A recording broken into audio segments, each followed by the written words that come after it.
How's it going, everybody? Bryan Alvarez here on Wrestling Observer Live. We are here every day, Monday through Friday, noon Pacific, 3 Eastern, Sundays, 3 Pacific, 6 Eastern, Saturday mornings with Jim Valley, Sundays with Andrew Zarian, and it is Thursday on this show, and you know what that means. We got a lot to talk about today. Yes, we do. Yeah, we'll talk about Vince McMahon after the break. New lawsuit filed accusing Vince McMahon of abusing and sexually exploiting a former WWE employee. So it was filed against WWE, McMahon, and John Laurinaitis, District of Connecticut, on Thursday. The plaintiff, a former WWE employee named Janelle Grant, alleges, quote, she was the victim of physical and emotional abuse, sexual assault, and trafficking at WWE. And Janelle Grant is the former WWE employee whose secret $3 million settlement with McMahon led to him being investigated by the board of directors in 2022. So, some of you may not want to listen to this show. Just want to throw that out here right at the beginning. But the rest of you, we're going to talk about it. 67-page filing. And we'll give you some notes about what's going on after the break. But I'm not even through the 67 pages, and it reads like a horror novel or something of that nature. It's like, anyway, we'll talk about that today. We got Lance Storm joining us. What a lucky day for Lance to join us here on the show. And Mike Sempervive as well. And I will say that before we get into Vince, and also, we're not going to get too graphic here on this show, just so you do know. If you want to go read the filing, you're welcome to. But before we get to Vince, I do want to give Lance a chance to talk about Ice Train, who passed away, as he has some stuff that he wants to say about him. Then we'll get into this thing. Back in a moment with more Observer Live.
Back in the show, Bryan Alvarez here, Wrestling Observer Live. Mike Sempervive, also of WrestlingObserver.com. Lance Storm is here today, and we will get into Vince here in a little while. But yesterday we talked about the death of Ice Train, Harold Hogue, and Lance, you want to say some words about Ice Train? Yeah, just a few. I worked with Train in CWA Catch in '95, and then we were both in WCW there at the end. But he was such an upbeat, fun guy. Like, he always had energy. He was always laughing, always joking around. Just a real fun guy to be around, and just a hoss of all hosses.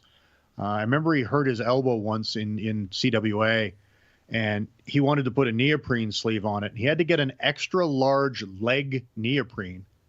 And it took me and him, so my two hands and his one, to pull an extra large leg neoprene onto that dude's arm. Like, he was so big, so strong. He had explosive speed, just a freak athlete, and just such a fun, upbeat guy. Like, when he was doing M.I. Smooth, the charisma, he was just a joyful, fun guy to be around. And while his career never reached, huge heights, he was a great guy, and I will remember him fondly. Condolences to his friends and family. All right, well, we got to talk about Vince McMahon. And I think most of you have seen the story, obviously. I'm going to read a portion of the front page story here. Probably won't go into all of the graphic details. You can read those for yourself if you would like to. And there is a 67-page filing. 67 pages. And I'm about halfway through. And, oh, man. Holy smokes. You don't have to read this thing, but if you read it, it's like... And it's weird because it's kind of it's in two parts, where it starts with a recap of everything. And in the recap of everything, it actually names individuals, like flat out. It talks about John Laurinaitis and Vince McMahon. And it doesn't say Brock Lesnar, but it says former UFC heavyweight champion. So, we kind of have limited options there. But then later, so they do a whole recap, and they talk about Vince, Laurinaitis, and the former UFC heavyweight champion. And then they go to a portion where they explain, like, who everybody is. Vince McMahon is this, blah, blah, blah. And then after that, they go into this even more detailed telling of the story. But in the second more detailed telling of the story, they start referring to everybody as, like, WWE employee number 1, WWE employee number 2. It's like way more vague, even though earlier they actually named certain individuals. So anyway... what's written on the front page is like the gist of the first part of the lawsuit filing, but there's plenty more. There are a number of individuals whose names haven't come out that are also mentioned, and they give some details as to who's done what and whatever. So my presumption is that we're going to be hearing more presumed names. But anyway, so the lawsuit was filed by against WWE, McMahon, and John Laurinaitis. And the person filing the lawsuit is Janelle Grant, a former WWE employee. And she is the same individual whose secret $3 million settlement with McMahon led to him being investigated by the WWE Board of Directors in 2022. The lawsuit alleges that Grant felt pressured into a sexual relationship with McMahon due to threats he would use his legal resources against her if she did not. McMahon's demands grew increasingly depraved through her employment with the company from 2019 to 2021. She was also expected to engage in sexual encounters with Laurinaitis during her employment, according to the lawsuit. It alleges that McMahon promised a sexual encounter with Grant to a WWE wrestler. It says here, reported by the Wall Street Journal to be Brock Lesnar. As noted, they claim this wrestler was a former UFC heavyweight champion during contract negotiations in the summer of 2021. And this wrestler, they said, agreed to re-sign. And there's more. Through all the trauma, we'll read some of this, but not all, Ms. Grant has endured profound suffering in silence, feeling of exploitation, loss of security, fear of facing the wrath of WWE and McMahon's army of attorneys if she were to come forward and bring to light the egregious acts detailed herein. Time has passed. Ms. Grant seeks to hold defendants accountable for their reprehensible and unlawful acts for her own sake and for others. It states that her and McMahon met in 2019 while McMahon was living in a penthouse in Grant's apartment building. Grant had been struggling financially due to years of caregiving for her elderly parents. So her parents were both ill, and they both ended up passing away. And I believe that after they passed away, due to I guess there was a bankruptcy, and so she lost her house and everything. And so somebody at the apartment complex said, you should meet Vince. And so this is not even something to like, it's not funny, but like the way the lawsuit describes it, I won't even get into it. Well, Vince's reaction, you can go read the lawsuit when he was approached about the idea of helping her. So at the time she was struggling financially, McMahon befriended Ms. Grant, giving her hopes of a new life, promises of a yet-to-be-determined role at WWE. So it goes into great detail in the lawsuit filing of like Vince like slowly working his way into being more and more, an increasing lack of boundaries is the way that it was described here. And he kept saying, we'll get you in, we'll get you in. At one point, he called her to his condo, and she walked in, and he goes, I'm in the walk-in closet or whatever. And she goes in, and he's only in his underwear. And, of course, it escalated from there. And McMahon at one point warned Grant, allegedly, to keep their closeness a secret, stating he had, quote, world-class legal resources on speed dial to deal with people who became a problem. And I actually don't have the wording from the lawsuit here, but maybe I'll find it after the break, because the wording is actually much worse than, resources to deal with people who become a problem. So it says she felt ruined, trapped between being ruined by his legal resources or succumbing to the pressure of a physical relationship. And then he began sending sexually explicit pictures and videos of her to people inside the company, allegedly. One of the people, former UFC heavyweight champion, another was a WWE referee. And then there are a lot of details about the sexual encounters, how the depravity increased, things I will not talk about here on the air, but, it's all over the place, and plenty more. I don't even know how much more of this to even read. But anyway, eventually, it says here that Vince informed her his wife had discovered their relationship, this being Linda, who elsewhere in the lawsuit he notes that they are no longer together. They are only together for on paper for business reasons, and that she's in the past.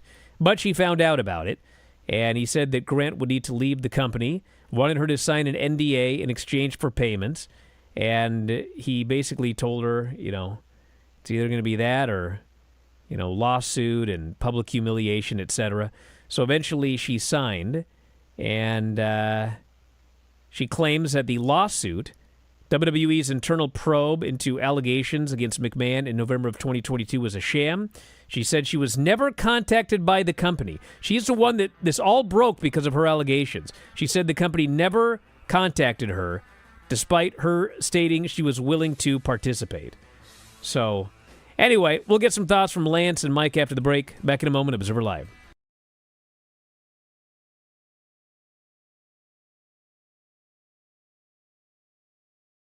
That whole series was absolutely ridiculous. So, like I just said, I now know that Rob's going back to football. He is keeping it under wraps, so I couldn't say anything about it, right? So we're trying to figure out how to do this spot. Rob might have, I can't remember exactly, but he might have told Vince or somebody that, he was going to go back just so they could prepare internally in the company. Anyways, I remember Matt Bloom came up to me, and he had just gotten that. Matt Bloom, the head coach of NXT, who was always a really good friend to me, kind of like a big brother, actually, in addition to being a coach. But he came up to me after the production meeting, and he's like, said something along the lines of, "Oh, Rob's jumping off the top tonight." I was like, "What do you mean?" And he tells me the idea for the spot, and I was like, "No, he's not. Absolutely no, he's not. Are you kidding me? This guy hasn't been trained. He hasn't spent a second inside a ring. You're going to have him jump off the ceiling? Absolutely not." He's like, "Mojo, it's all good. We went out and we got all the 7-footers from NXT. We got every tall person on this entire roster, and he's going to have 30 people catching him. He's going to be fine." And I was like, what if he gets excited and overjumps him? What if someone drops him on his head and he breaks his neck and he misses, out on, like, that's going to be on me. Like, I was like, absolutely not. This is not going to happen. Like, I didn't even know how high the jump was going to be at first. I was just like, Rob's not going to know what to say. He doesn't know how crazy it is here. I have to stand up for my friends. So I'm like talking with Bloom, and I was just like really uneasy about it. They talked to Rob, and Rob's trying to figure it out. We're going through it, and then Vince just pops out of nowhere, and he's like, "Oh, it's super simple, He's like, "Watch this," and he literally pulls out his money clip, which, by the way, was fat. He had a lot of cash on him. Hands it to me, gives me his phone. He's like, "Rob, it's just like this." And he takes the stairs up. There's a crash pad on the ground, steps over the rail with absolutely zero hesitation, just jumps to the floor and takes the back bump on the crash pad. Like, when you think about it, that bump is 1,000 times worse than what Rob ended up having to take, because with those 7-footers, by the time they fully extended their arms up, Rob's only fallen like 6 inches, if that. And then he's got 20 people to catch him. Could not have been an easier stunt in the end. But falling all that way onto a crash pad, I mean, yeah, it's a cushion, but you're still falling with a lot of height, and it's not that much give. And it's not like, Vince is 20 years old or something. Gets back up like it was nothing. It's like, "See, it's easy." And I literally looked over at Rob, and I was like, "Well, now you have to do it."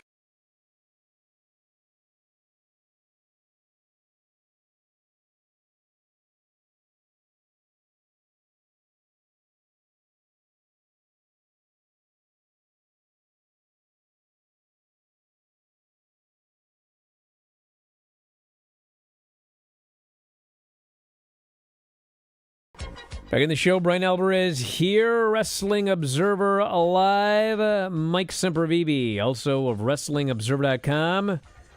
We'll start with Mike. Your thoughts?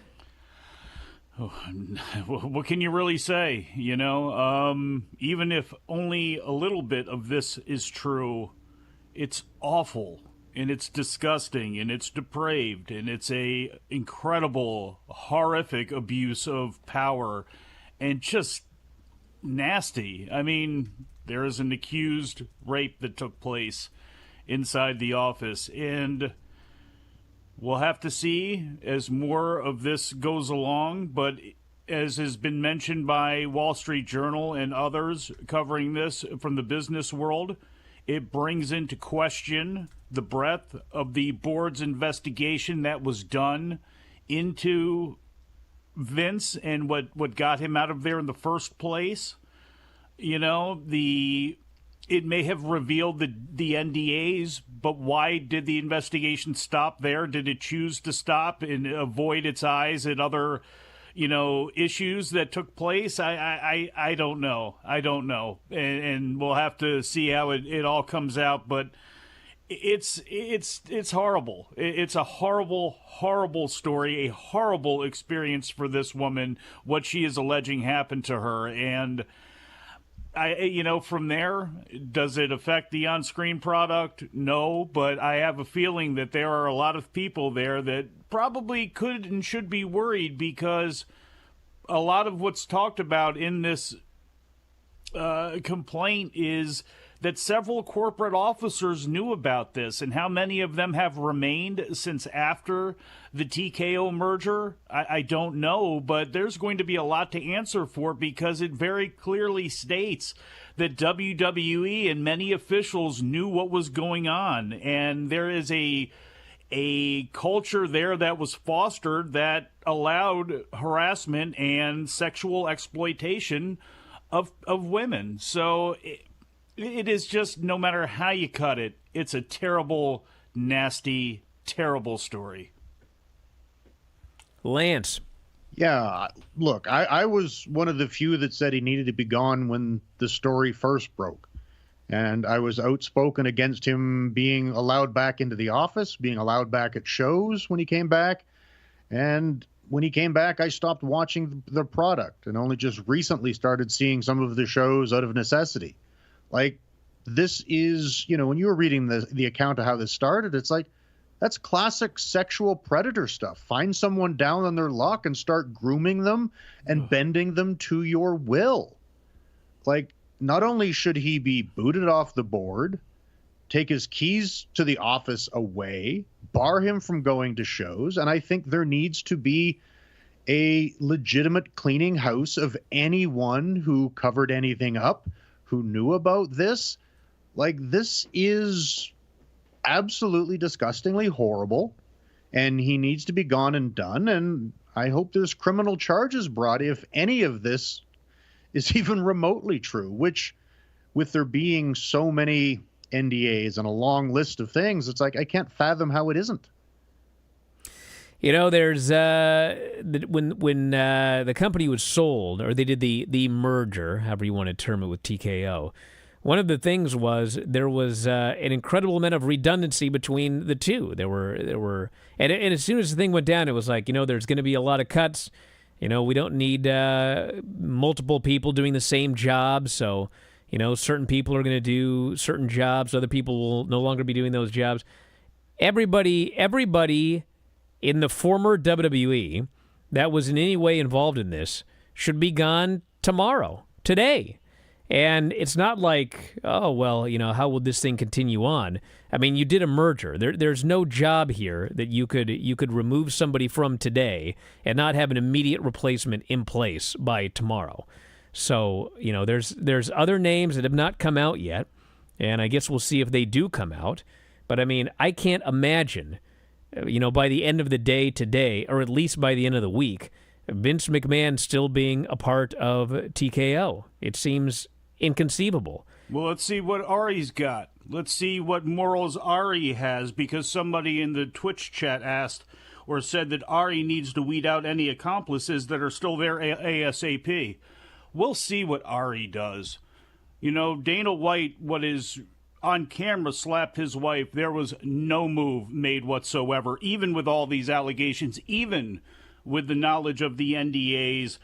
Ari still was up there and palling around with Vince, and if Vince went anywhere, I would demand that he sticks around, and all that nonsense. And let's be honest, the only comments that he has made, Ari Emanuel that is, about Harvey Weinstein were attacks on CAA, where he was basically, in my opinion, only commenting on it to run down CAA and not to hype up Endeavor as a place where people would want to be represented. So it didn't feel like it was coming from a moral position. So we'll see what he does here. We know what his position is when it came to the $400 million that Endeavor turned back and gave back to Saudi Arabia after Jamal Khashoggi was killed. He was all for that. And then went on a podcast and said, I don't know really why we came to that decision. And of course he does that at a time where the Saudis wanted their new soccer deal, their broadcast rights to be renegotiated, and they did that. Endeavor did that. He turned the other way and didn't say a word about WWE's current deal with Saudi Arabia. So we'll see what Ari Emanuel has, but I'm not betting that he takes a great moral stance or really jumps out there in the next 24, 48 hours, but we'll see. Well, we will see. The story is everywhere. Everywhere has this story today. And I guess we'll see. 67 pages noted. If you want to go up there and be horrified, you can go read it. And am I right? By the way, I just thinking want to throw this out there. I apologize, Lance. Anybody making number one, please, just to me while I'm pissed off here. WWE, don't make this about AEW and WWE. That's number one. Don't be so stupid. Don't be so lame as to do that. But also, don't take some of the things that are in there that are really salacious and nasty and crack jokes about them, because at the end of the day, what you're cracking jokes about is the fact that a woman was sexually assaulted or is alleging that she was sexually assaulted. So everybody center yourself for that. I apologize, Lance. No, that was worth it, Mike. Good comment. Am I right in thinking that this has come out because Vince didn't follow up on his payments to her as well? I believe that's the claim, and that which null and voids the NDA. Which Vince is claiming that the story coming out must have come from her.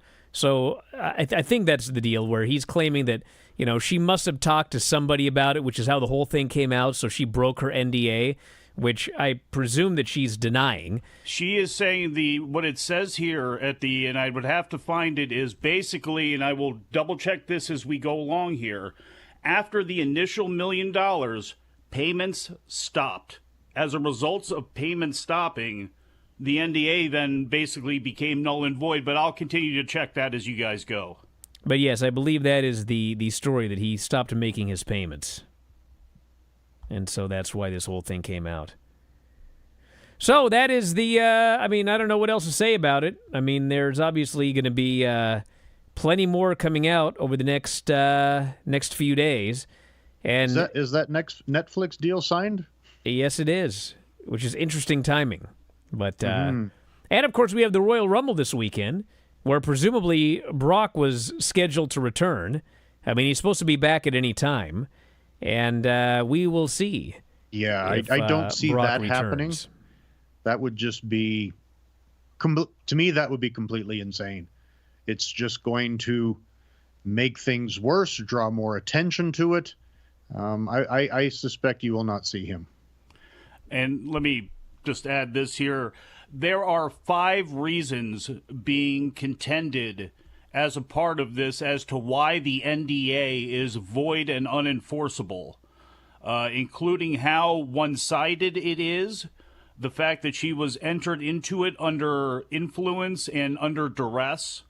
And so, again, this is, if you were looking at this very long document, that would be point number 278 is actually, I'm sorry, 279, I believe it is. That is where it begins talking about this. So that would be page 55 of this massive document. So again, all of this stuff is in there, and it's going to be very interesting here too, because we've gotten early press releases, at 7 o'clock in the morning. They seem to be coming more frequently in the TKO world. I'm very interested to see at the end of the day who talks and how much is talked about, not only from the business community, but from people around WWE, because, again, this is taking something that was already raging but had kind of died down. There's a ton of gasoline that's now being poured back onto this at a time where they were certainly trying to celebrate that Netflix deal. So they're claiming that the NDA should be unenforceable? Yes. They are claiming 5 reasons as to why the NDA is unenforceable, and also including, and again, as I mentioned too earlier, she was slated to receive $1 million and $2 million in installments of $500,000 over the next couple of years, and she gave up her job as a result of this. And then after that first initial payment, she did not receive the second payment of $500,000 within 10 days of February 1st, 2023, meaning that it was breached. Well, it'll be interesting if they deem it unenforceable. There's a lot of other NDAs out there. Wonder how many of those would be deemed unenforceable, and more come out. Back in a moment, Observer Live.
Back in the show, Bryan Alvarez here, Wrestling Observer Live.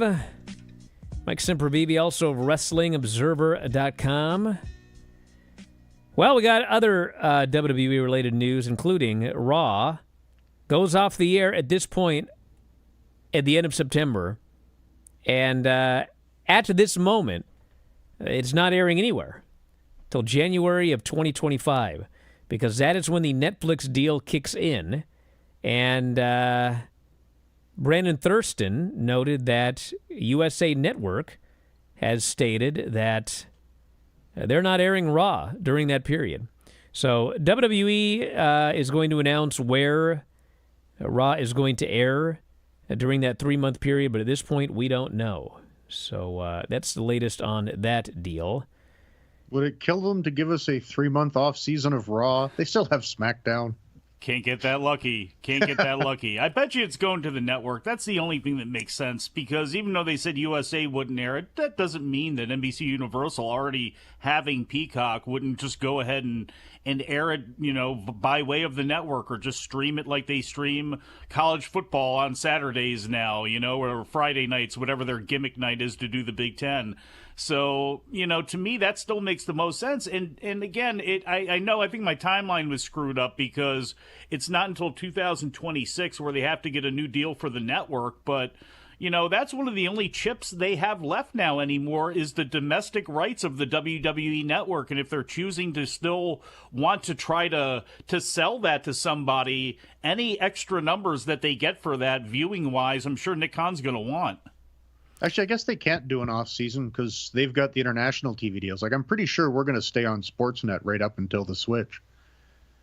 You could do a best of all of December. I guess, you did that kind of this year, having Christmas and New Year's. I mean, if you really wanted to, I guess you could do 4 weeks. And hey, look, I wonder what CW and NXT, what that show is going to look like, because they do so much cinematic universe stuff on that show. I mean, do you do a month of weird cinematic, stuff, or wheeled in and do a lot more stuff that way? I guess that's a possibility as well. It is kind of odd that, it's not like they didn't know that the current deal was going to end at the end of September. I mean, I wonder why the Netflix deal, maybe Netflix just decided they wanted to start on the new year. I assume it's probably because all of those international deals that are part of it, that's when they kick in. Yeah. I suppose because that's that way Netflix doesn't have to start geo-blocking depending on what countries they have the rights to and so forth. Well, could they just have a deal where Netflix airs Raw in the U.S. for those 3 months? Well, maybe they don't want to deal with the geo-blocking. I guess. Kevin Patrick no longer with the WWE. We've been talking about that for days. He had been taken off the SmackDown commentary team. At the moment, he will be replaced by Michael Cole. And then we don't know who's going to replace him. So let me ask you guys this question. I was discussing the announcer situation with Dave, and I noted that I don't even pay attention to these WWE announcers 80% of the time. I couldn't tell you who's on what show. I mean, who's on SmackDown, who's on Raw? I don't even know. I just hear voices in my head, like Randy Orton, that just like tell me stuff, all in the exact same way. Nobody sticks out to me. I couldn't even tell you. I mean, am I the only one? He goes, I know everything about every announcer on every show. I remember everything. That can't possibly be true. Well, he's Dave. Who are the announcers on Raw? Wade Barrett, because I the accent, and Michael Cole. Is it? Yeah. Who are the announcers on SmackDown? Regularly? SmackDown I haven't watched in forever. Corey Graves and Michael Cole, or Kevin Patrick. So where was Michael Cole? Raw? Yeah. Okay. And then they put him on SmackDown in a 3-man booth to help Patrick out, and now Patrick's gone. And the thing is, Kevin Patrick, much like Renee Paquette, was a very good backstage announcer. I don't know if they intended to do this on purpose. I assume that they did, but they had him be more aggressive, getting in people's faces, and nobody put hands on him or anything. He was like Jim Gray. That was the one person I can compare him to who would do a lot of the Mike Tyson post-fight interviews and ran up on Pete Rose during the All-Star game and has got a habit or built a reputation on sometimes, needling people or possibly asking questions at the wrong time and pissing people off. So in his role doing that, he was great. But like Renee, they move him to play-by-play where I don't know for what reason they decided to do that. But to me, he was doomed from the start with his accent, let alone the fact that he wasn't a noted, refined play-by-play guy. So well, the funny thing, it's ironic because the guy who hated accents, the two guys that hated accents were Vince and Kevin Dunn. And Kevin Dunn is gone. And I don't know what's going on with Vince, but Hunter doesn't care about accents. He's had people with accents on the show all the time. So they finally get rid of old Dunn, and now we don't want Kevin Patrick. Which I will say one thing. I absolutely, 100%, I have no inside information. I'm not reporting this. Do you guys understand? But Hunter does like bringing his guys in. And one of his guys was Mauro Ranallo. And Mauro Ranallo's big issue was with Vince. So, I don't know. What's so funny? Well, I just don't think funny. Kevin Patrick's accent was the issue, because I think Wade Barrett's accent actually is a huge plus. He has a powerful voice, and the accent makes him unique and stand out. I don't think Patrick had the cred for the role of lead announcer, unfortunately. He just got thrown in over his head, I think. I don't know about Mauro Ranallo and Corey Graves. I don't know about Mauro Ranallo. I was not, and I love Mauro. I do. I mean, him I remember him joining Pride, and I loved him doing MMA. I like him doing boxing. I got used to him doing boxing. I was not as big of a fan of him doing wrestling. With that said, I would still rather have Mauro or any sort of pro as opposed to bringing in another Adnan Virk or bringing in another, Jimmy Smith or somebody like that. They're great in their own realms, but when you try to take I wasn't all that I wasn't blown away by old Jimmy Smith. That was another one. Dave was like, I thought he was great. I mean, for getting thrown into the fire in the deep end of things, yeah, I guess he did do a great job. But the reality is compared to other guys who could do that job, like I'll take Dave Parazak. I know they'll never hire him, but I would rather him be there with Corey Graves as opposed to bringing in somebody, a bigger name, because they worked at ESPN. Is Jim Ross's contract up? Actually, I think it might be soon. Yeah, I think it is. Yeah. It's true. Jimmy Smith was perfectly adequate, says Mushroom Man. You know what I want is just a perfectly adequate person to do that job that I have to listen to every really Monday. Jimmy Smith's.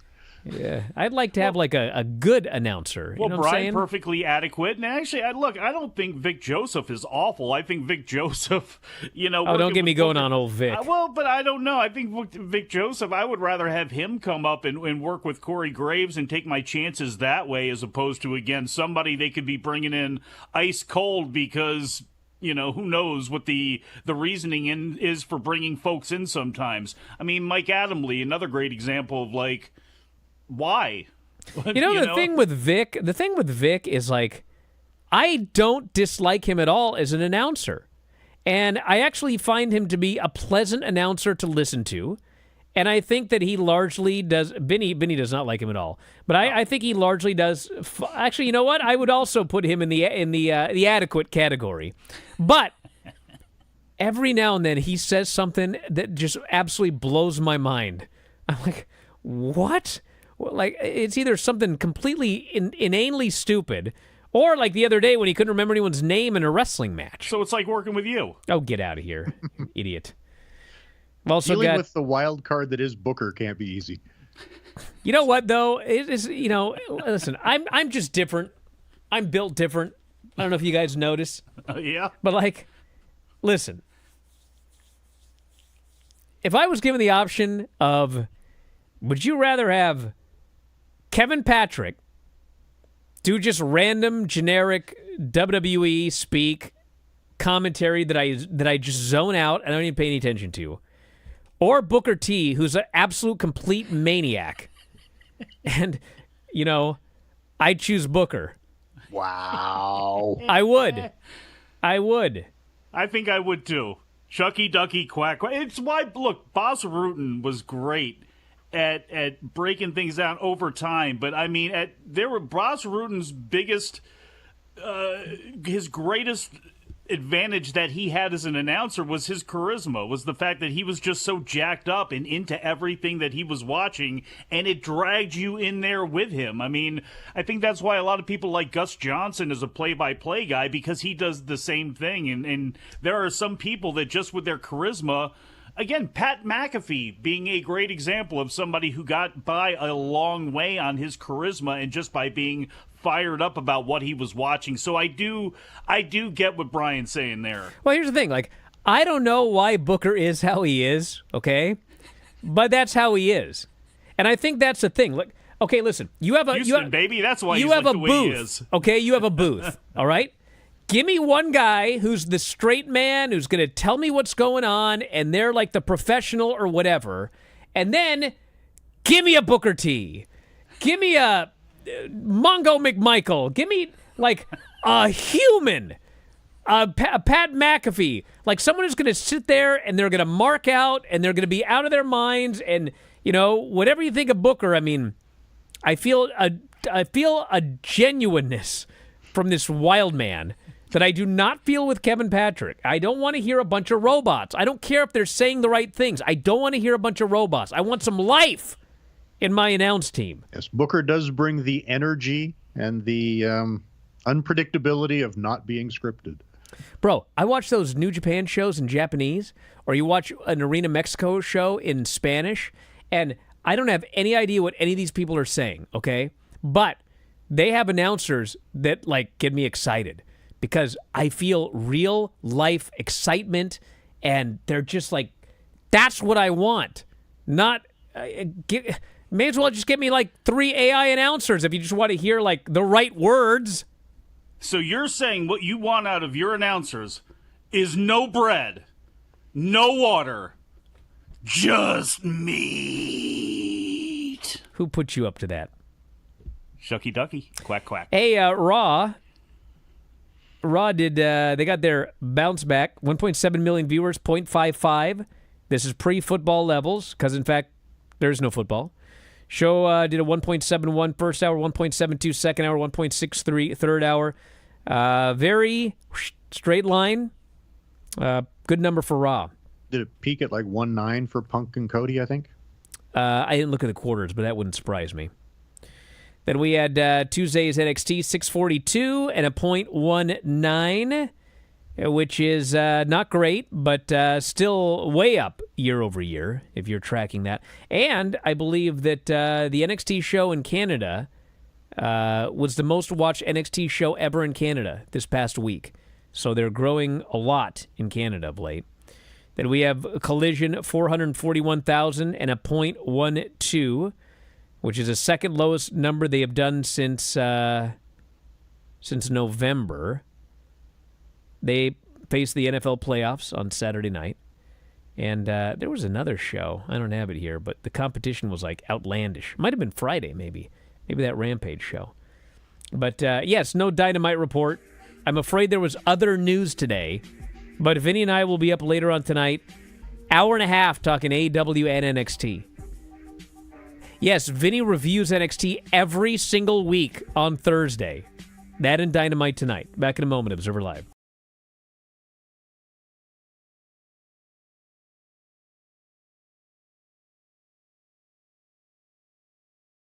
Was there ever a plan or ever any, concrete, real plan to have Gronk wrestle a match in WWE? Yeah, actually. What year was it? It was the year we had the COVID WrestleMania that was in the Performance Center. 36. Yeah, so that one, Rob was going to come in and we were going to work towards a tag match, actually. And we were going to do this tag match in Boston where he had just, finished playing for the Patriots because SummerSlam was there. And we were kind of talking about who our opponents might be, but we were going to do this match. And, I think it was going to end with some fireworks and me turning on him, setting up a one-on-one match in Saudi, actually. And we had like this really cool storyline in place. And Rob was all in on it. He was ready to go. He was going to make this his full-time thing, which I always thought was awesome because I know how much money that would have cost him giving up other opportunities. I know what he would have made here, and I know what he makes on the outside, and he would have lost a ton of money to do this, but he was so jacked up about it. And, we were sitting there. I want to say it might have been like the week before. Anyways, his phone started blowing up with his agent calling and Tom Brady calling, and we're at, I think it was SmackDown at the time, and Tom told him that he was going back to football, that he was going to the Bucks, and he should consider coming out of retirement. And I think Rob had like 10 million on his contract for that year if he went back and, starting over fresh, fully healed. It was kind of a no-brainer for him. Of course, they went on to win the Super Bowl that year, so he absolutely made the right decision. But had to that Tom Brady not ruined it, we would have had a real cool storyline for maybe that year.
All right, here's the weekly schedule. So tonight, Bryan and Vinny show for subscribers. We talk in AEW and NXT, about 45 minutes for each show. I know we didn't do any this week. And I'm not sure we're going to be doing the world-famous TV reports on Observer Live so much going forward. I just talk about the same shows all the time. So we'll probably just hit the top most important things on the shows in the future. And if you want the entire full-length reports, it'll be on Observer Radio or the Bryan and Vinny show or whatever show we review those on. And then this weekend, I guess probably Mike and Tom tomorrow, I believe it's a plan here on Observer Live. They'll do the Royal Rumble preview. And I'll be gone, so God only knows. And then Saturday, it is going to be 2 Royal Rumble shows. It'll be the Bryan, Vinny, and Craig show with Mark, reviewing the Royal Rumble immediately after the show ends. And then, later on that evening, with Dave. Talk about 2 different perspectives on the Royal Rumble. And then, I have not figured out Sunday yet. It is possible we will be doing a show on Sunday, but we may not. That's the usual Bryan and Vinny show for the weekend, but since we're doing post-Rumble, we might not. So, I will let you guys know on Saturday what the Sunday plan is, but that's that. And Lance is normally here on Wednesdays, I think, but he was here this week. So make sure you watch Impact, TNA Impact tonight, which, in fact, I am going to watch. I've been trying to put it on my weekly viewing schedule. Where do I watch it at, Lance? How do I find it? Access TV. All right, Access TV. They don't have that on YouTube TV. TNA Plus. But I can sign up for TNA Plus and watch it, right? Yes. Absolutely. I already have. Okada. Excellent. All right. Anyway, that's it. Thanks for listening, everybody. We'll talk to you next time. Wrestling Observer Live.